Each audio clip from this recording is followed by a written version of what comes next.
You're not a bodybuilder, so why train like one?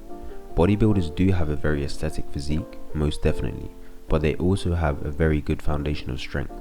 Bodybuilders train the way they do to increase symmetry and build up aspects of their body that may be lagging behind. The training split and methods a bodybuilder uses are not applicable for most people because most people haven't built a base of strength and they aren't at the point where they need to use specific techniques or put extra focus on a particular muscle. There's a couple of reasons people should not train like bodybuilders. One of the main things people get wrong is training muscles instead of movements. People focus far too much on training muscles and they end up with training that will not maximize results.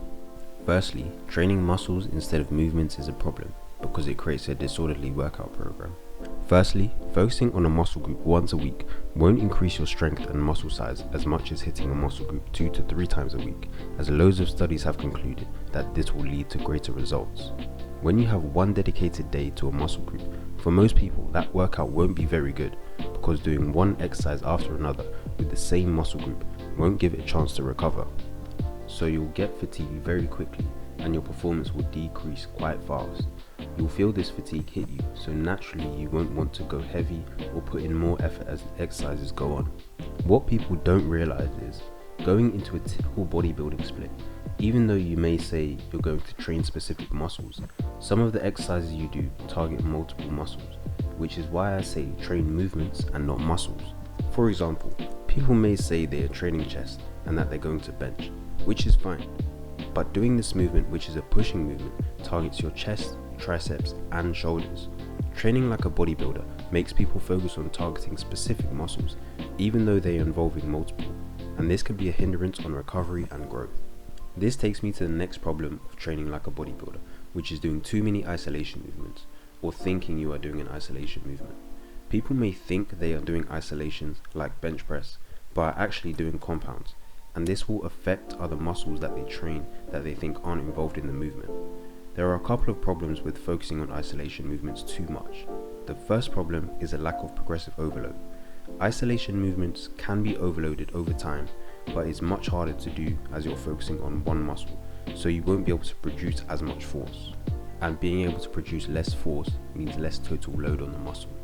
A lot of people become far too comfortable with isolation movements as they feel the muscle working, so naturally they won't feel the need to progress the exercise. And if isolations are the majority of your workout, progress will be very slow. Even if an individual is trying to apply progressive overload, it will be very slow, since muscles are not as strong in isolation compared to when compound movements are performed.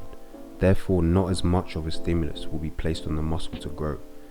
Isolation should not fill the majority of your workouts, but rather be used as an accessory to complement your main lifts. Another problem of focusing on isolations and training like a bodybuilder is asymmetry and muscles growing out of proportion. Bodybuilders use isolations to bring up parts that may be lagging slightly behind and increase symmetry, but if your workout is focused on isolations and that base has not been built, then muscles will not grow proportionally. Naturally, we focus on exercises we like or find a bit more comfortable, and too much focus on these areas will lead to an uneven physique. Think of a guy that only trains arms. No chest, no shoulders, no back, nothing, just arms. He could get big arms, but that's it, and that is not the aesthetic physique that we're after. If we focus on movements instead of muscles, then our muscles will grow in better proportion. Again, look at a bench press. It's not just chest, it's a push movement involving your shoulders and triceps as well. Training with compounds rather than isolations will grow the muscles used simultaneously, leading to a more proportional physique. Using compounds will not entirely fix this issue, as the opposing movement must also be trained. When only one movement is trained and a group of muscles are focused on, this can cause issues with posture and injuries, so we should look to train muscles with one another rather than in isolation for a more aesthetic physique. Training like a bodybuilder will also hold you back in terms of strength. Gaining size, you'll build some form of strength as long as you apply progressive overload, but performing isolations is not optimal for building strength as you can only apply so much force. Before doing isolations, you need a good base of strength, and this is achieved through compound movements because the total load you can lift is heavier. In doing so, you will still build muscle because you're providing a greater stimulus by increasing the total load. And again, compound lifts will grow our muscles more evenly. It doesn't make sense to do isolations when you haven't built the base of strength, because you will reduce the effort in your workouts. What's the point in doing tricep pushdowns when you struggle to do 10 push-ups?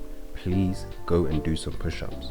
The increased level of effort will increase your muscle size more, and multiple muscles, not just one. You don't need to be incredibly strong to be big, but a good base definitely helps. So maybe hold off on the bodybuilding training for now. Focus on compound movements and train movements instead of muscles. Keep putting in the work, and I'll see you in the next one.